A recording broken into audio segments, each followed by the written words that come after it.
Hey squad, welcome back to three-time Parents' Choice Award winning The People's Duchess. Thank you so much for joining me today. Happy Father's Day to all of our fathers out there. Thank you so much for all that you do, raising the future. We love you. We adore you. Shout out to Dad. So, Prince Harry is quite the doting father. We love his brand of parenting. He is extremely hands-on. He is not one of these, you go ahead and take care of that, and I'll just be on the couch drinking a beer and watching the game type of parents. He has broken that generational curse in his family. And it really shows in his interactions with his children. He is extremely hands-on. He loves and dotes on them. And I love that he gives quality time to each child. He is stressing the importance of individuality in them. He is raising them to be unique and explore their characters. This is the age that their personalities start to really shine.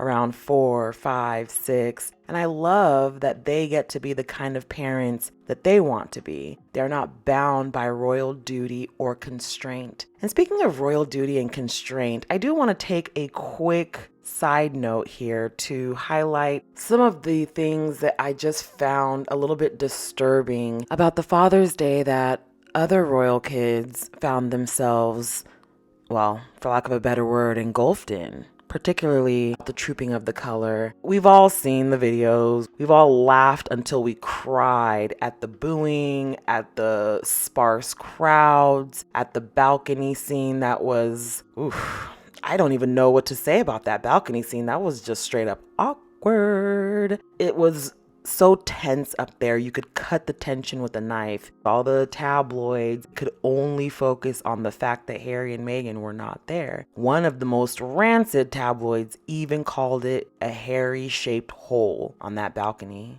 this year. And, you F around, you find out. The more you F around is directly proportional to the amount of the find out. So, hey, they grabbed the bull by the horns and got gored. And that's nobody's fault. That's nobody's problem but theirs. But I do think that it was a really hard watch yesterday with that Trooping of the Color thing. Or was it 2 days ago? I don't even know. Starting from the carriage ride over there, it had to be really tough to see crowds with the Not My King sign and being booed like that. The only people I feel bad for in this entire equation are those children. I rarely bring up the kids. It's none of my business how anyone raises their children. However, the Trooping of the Color is a public taxpayer-funded spectacle, and these are the individuals that were seen at said public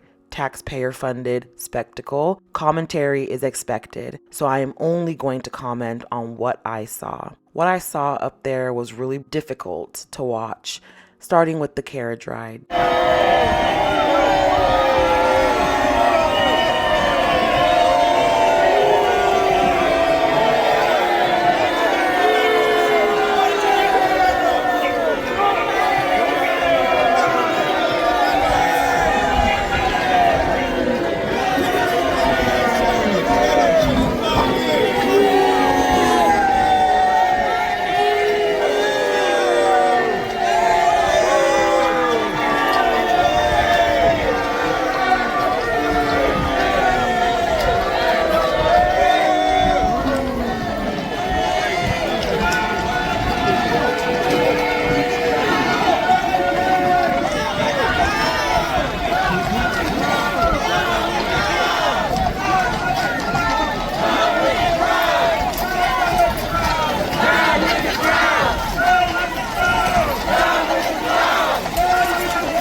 That was really tough.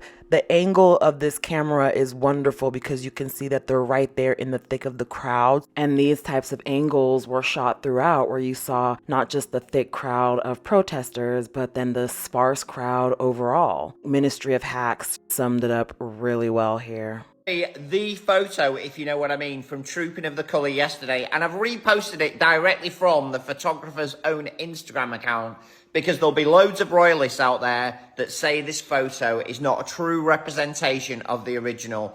The photographer posted it from his own Instagram account. It's not been manipulated at all. And actually, apart from this being the densest, as in terms of the number of people part of the crowd, there's absolutely no way that Kate and her children could have failed to see those protesters. Look how close they are to working members of the British taxpayer-funded royal family. It's absolutely incredible.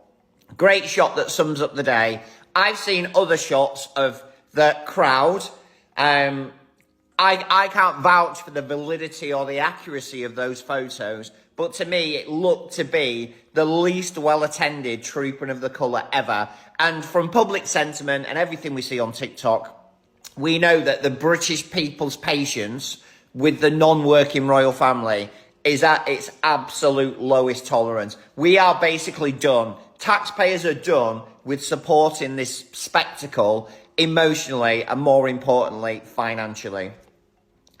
Times need to change in 2025 and 2026. It's not just crackpots like me on TikTok that want change. There's literally millions of UK taxpayers that are demanding a fairer future and a brighter future for our children, our country, our educational establishments, our opportunities, everything. We want something different.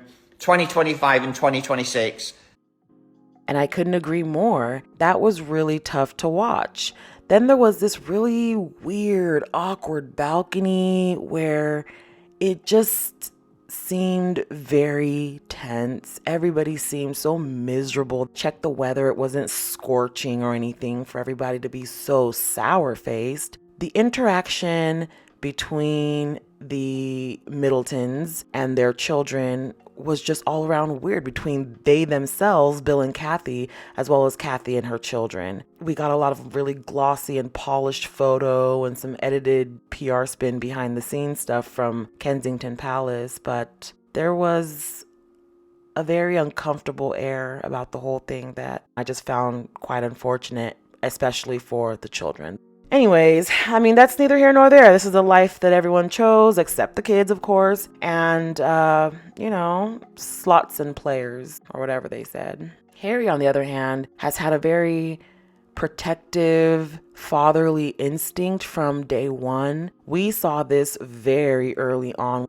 When they started sending Harry out to do those back-breaking tasks that they thought was going to break his spirit and break him down, he ended up becoming a global citizen father from a very early age. And prior to him ever even thinking of starting a family, he looked about 19, 20. That was the buzz cut Harry days, the very cute kind of goofball antics Harry days. I love pictures like this that tell the story of how much this man cared about children. He really is his mother's son. The legacy of his mother runs so deeply through his veins. You can always see it in the work that he does, and the fatherly instinct that he had with those kids was so natural. This is a very big reason why Harry was the most popular royal after the Queen. And let's just keep it a buck. Still is the most popular royal, right alongside his wife. Let's just be real. It's undeniable how pure this man's heart is. It's undeniable the joy in these pictures. This is not palace PR. This isn't staged. This is something that you cannot teach a man. William, for all his guffawing and virtue signaling, he doesn't have this. He's lacking this, and he always has. There's always been a coldness about him. Even when he was a swarthy, blonde-haired, blue-eyed Lothario, he was still cold, icy. There was no warmth about him in any of those pictures. And Harry is the exact opposite, the beloved goofball younger brother.